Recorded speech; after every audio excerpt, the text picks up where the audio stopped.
So, welcome to the session. So, we resume from page 147. Page 147. So, if you remember, we have been talking earlier, we have talked about the bodies, chapter by chapter, we talked about the bodies. And now this chapter is about the man meaning the soul. So, information on the soul, how it uses the bodies, how it interacts with the bodies, and so on. So, in this chapter, we had gone up to the physical and astral bodies, and now we are going to talk about the mental bodies. And just a recall, you remember mental plane, there were two bodies. On all other planes, we talked about one body, but here now there are two bodies. So, we call them the lower mental, higher mental, or the Rupa, Arupa. Yeah. So, let's read on page 147. In the next stage of his evolution, the man begins to work consciously on the third or mental plane. He has long been working on this plane, because we are thinking, we are always thinking. So we are using the mind, the mental plane, sending down from it all the thoughts that take such active form in the astral world and find expression in the physical world through the brain. So that is our normal thinking process. As he becomes conscious in the mind body or mental vehicle, he finds that when he is thinking, he is creating forms. He becomes conscious of the creative act. What is the creation? The creation of thought forms.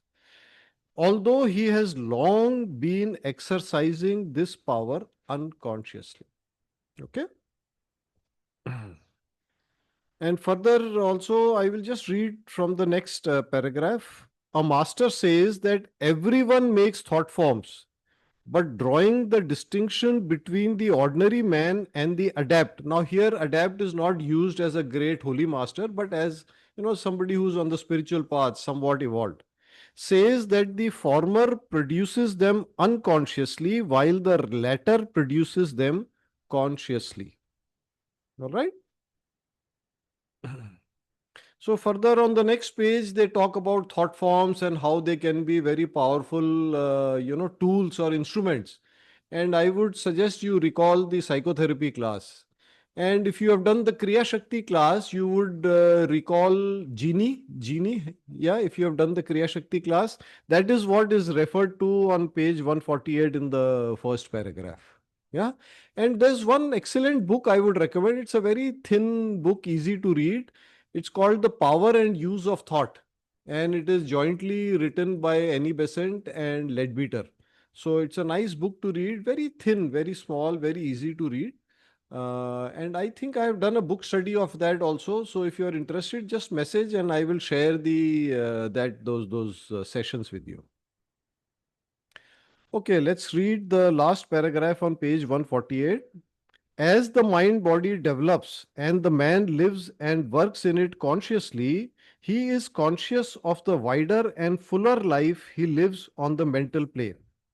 While he remains in the physical body and is conscious of his physical surroundings, he is wide awake and at the same time active in the higher world. Nor does he need to put the physical body to sleep in order to enjoy the use of the higher faculties. He habitually employs the mental sense, receiving by it impressions of every kind from the mental plane, so that all the mental workings of others are sensed by him as he senses their bodily movement. So just think about it. And by the way, this is referring to the ability to see thought forms. Yeah. And between Annie Besant and Leadbeater, they have published many books on thought forms. And there are some books where they have illustrated because they could see thought forms. So they have illustrated those thought forms. And even in Pranic Healing, some of our, senior people, they are able to see thought forms. So then, it further page, for the next two or three pages, it he describes the experiential realization of the true self, because until our consciousness is active at the mental plane, we tend to believe, although we may keep saying, I'm not the body, I'm not the mind, but we think that we are the mind. And actually in Western philosophy, there is this great belief, I think, therefore I am. So that means I am the thinker, I am the mind. But the thinker is not the mind. The thinker, as per our philosophy and as per even the Indian philosophy, the thinker is the soul which uses the mind. Yeah. So what we are being told in the next, in the next section is that as your consciousness rises to the mental plane, you are now able to experience this separation between my mental body and I, the true self. Yeah.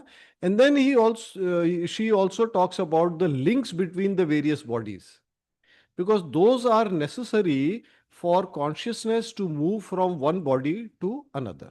Okay, let's go to page 152 at the top. These are links between the physical and the astral bodies, between the astral and the mind bodies, and as evolution proceeds, they are vivified by the will, setting free and guiding the serpent fire or kundalini. The preparatory stage for the action that liberates kundalini is the training and purifying of the vehicles meaning the bodies. For if this is not thoroughly accomplished, the fire meaning the kundalini, becomes a destructive instead of a vivifying energy.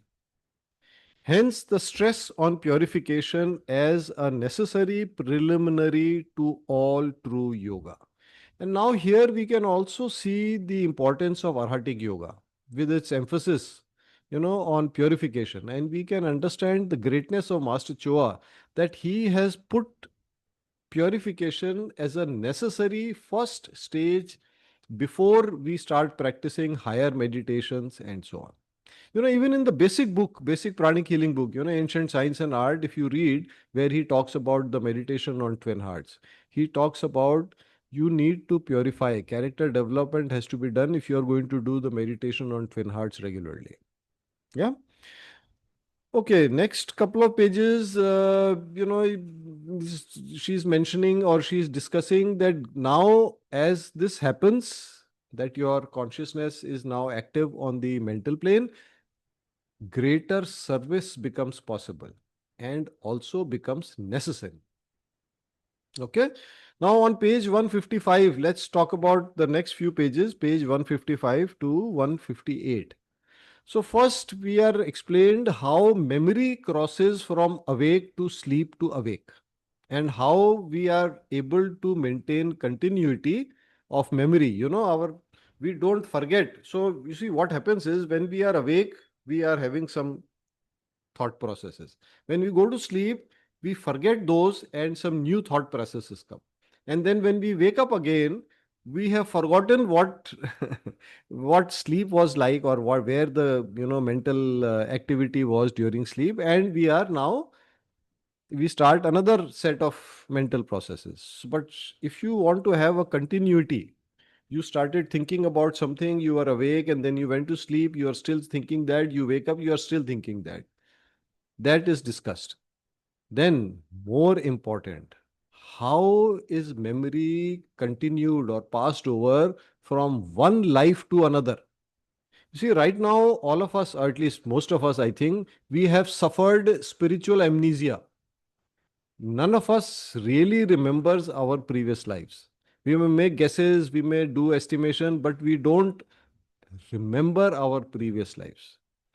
But now, what is discussed in the next few pages is how becomes possible. And the next few pages are interesting because the entire process of death and rebirth, they are explained very well. Yeah. Now, if I were to summarize this in terms of what is relevant to us, it is possible for us to continue or carry over or pass over memories of the previous lifetime onto the next lifetime only when consciousness is active at the higher mental, or what we call the causal or the arupa level. Yeah, let's read page 159, the second para. If then consciousness of past lives is to remain carried through all these processes of, one body being at the time of death, you get rid of one body, then the next body, then the next body, and then when rebirth happens, adopt one body, then the next body, all that, because that is what is described in the previous pages, which we have skipped. And all these worlds, it must exist in full activity on that high plane of causes, the plane of the causal body. People do not remember their past lives because they are not yet conscious in the causal body as a vehicle. It has not developed functional activity of its own.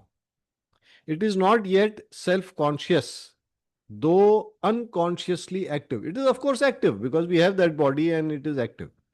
And until it is fully self conscious, the memory cannot pass from plane to plane and therefore from life to life. Yeah. So I think this is how it is explained, that this is how what is the enabling factor for us to recall our past lives or memory to be carried over from one lifetime to another. So page 160, 161. Now she gives us methods. How can we accelerate? How can we accelerate this development of consciousness to the higher planes? So three things broadly, my understanding, because I'm not reading, in great detail here from the book. But what I read, my summary is: number one, we have to keep reminding ourselves, I am the soul. I am not the body, I am not the emotions, I am not the thoughts, I am the soul. And live life with this consciousness. Bring this awareness, this consciousness that I am the soul into every life situation. Third, try to develop the ability of abstract thinking. Abstract thinking, the way to do that is every situation, see what lessons can be derived. ये एक situation है, इससे मैं क्या सबक ले सकता हूँ, what can I learn? You see, that is what abstraction means. You have the specific situation. Now you abstract. You take to the higher. You extract from that some higher meaning or some higher lesson or some summarized meaning or some universally applicable sense from that.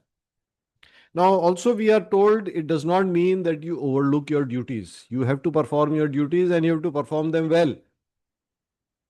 And then we are told in the next couple of pages what powers or what abilities do we gain.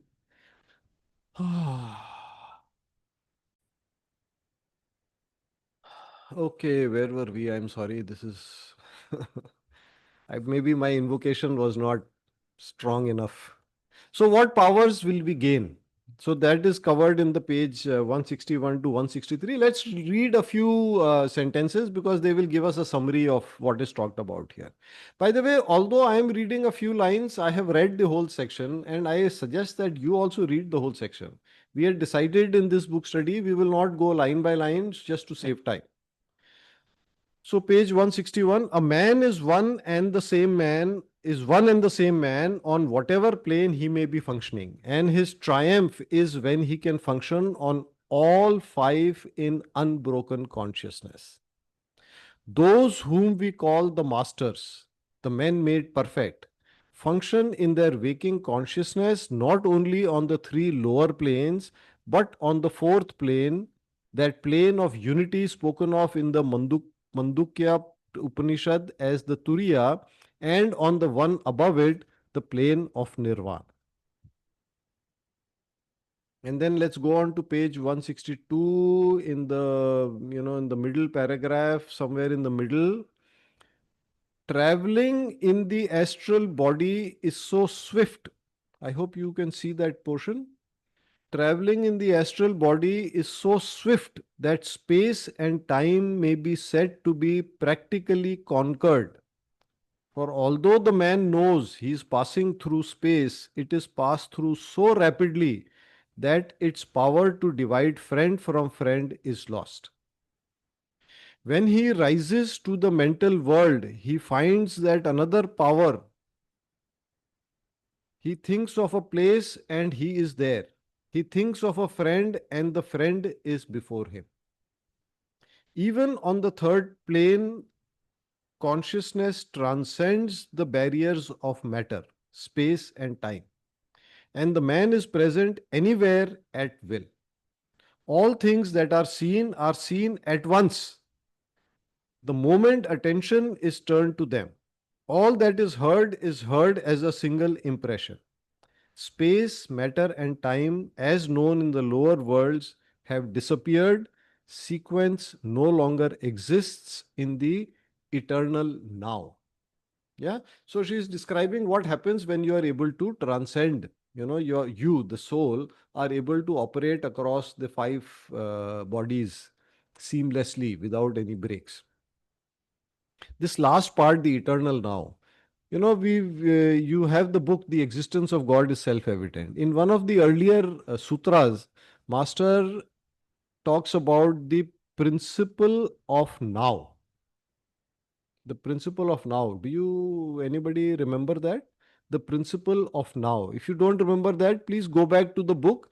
There, Master has explained very beautifully and in some detail this state, this experience of the now, where past, present, and future, they all appear in a like the same or something like that. Let's read further. As he rises yet higher, barriers within consciousness also fall away, and he knows himself to be one with other consciousness. He can think as they think, feel as they feel, know as they know. So this is now what we are being told is that this, as you know, this ability, this rise in consciousness, this spiritual development is gained. This is what the experience is. Let's come to page 164. Now what we will read, the reminder is that all this is not for himself. This is not to feel very proud. Oh, look, I can do this, I can do, but to be of greater service. And service not only to other humans, but to all of creation. So, before what I will read, she has talked about how with animals and this and that, and even on the mineral kingdom, service becomes very, very important. That is the purpose, real purpose of gaining these powers. So, page 164. Hence, his conquest is not for himself but for all, and he gains wider powers only to place them at the service of all those lower in the scale of evolution than himself. So, lower means other humans, animals, plants, even minerals. Yeah. Let's just skip a little and then read again. Not that all possible knowledge, now this is a interesting thing. Not that all possible knowledge is at any given moment within his consciousness, but that so far as this stage of evolution is concerned, there is nothing hidden from him, nothing of which he does not become fully conscious when he turns his attention to it. Within this circle of evolution, there is nothing he cannot understand and therefore nothing that he cannot help. So that is why you will see that in times of trouble, people bring their troubles to their teacher, to their guru, to, whoever the saint they are, following. And I remember, one of my early experiences, there's this great saint still in his body now, and he had come to my city and we had gone to meet him. And people from different professions and areas of work. So I was from the IT industry. There was somebody who was an architect, somebody who was a surgeon, somebody who was in government service, in the revenue services, excise department, and more people, industrialists, and so on. And each of them. So what I noticed, that he would, for example, I talked to him about the IT industry, and he asked me, what do you do? So I told him, I'm in the IT industry, and I put together computers, and I sell computers, and this and that, and so on.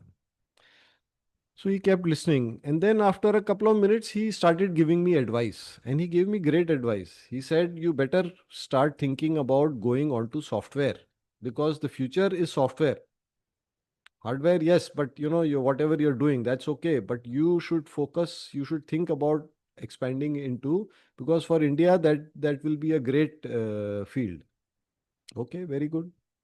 Then he talked to an architect. Similarly, he listened to him for some time. Then he gave him very good advice. And the architect was very impressed. Similarly, the surgeon, similarly this, similarly that. So I was sitting there and thinking, how does he know so much? You see, it is not possible that he has read up on so many diverse areas of industry, so many different professions. That is not really feasible. So how does he know? It is much later when I came into pranic healing and I understood about buddhi and mental, lower mental, higher mental, and the intuitional plane, and these great people, they are able to transcend their consciousness across these planes. That is when I understood, and that is what is being talked about over here. That may not know immediately everything, but if that person will give attention to anything, the information, the knowledge will come to that person. Yeah.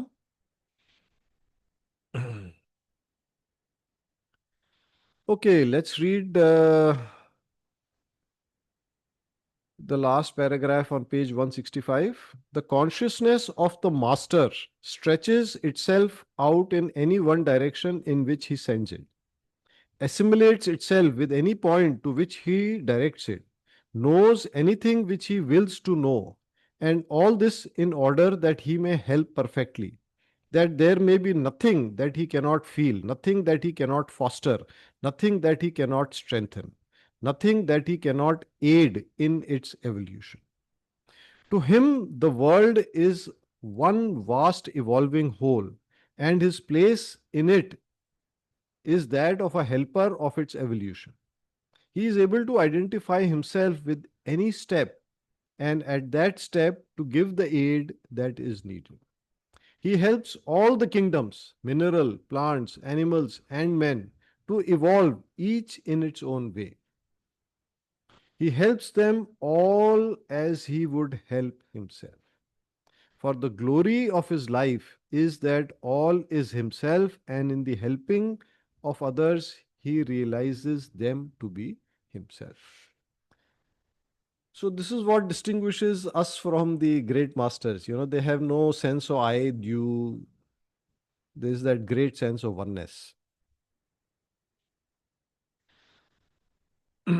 So let's read this was actually a very important part to keep in mind, because this is what we are aspiring to, hopefully. So this is what the great teachers are like. Let's read the last line. When the point has become the sphere finds itself to be the point.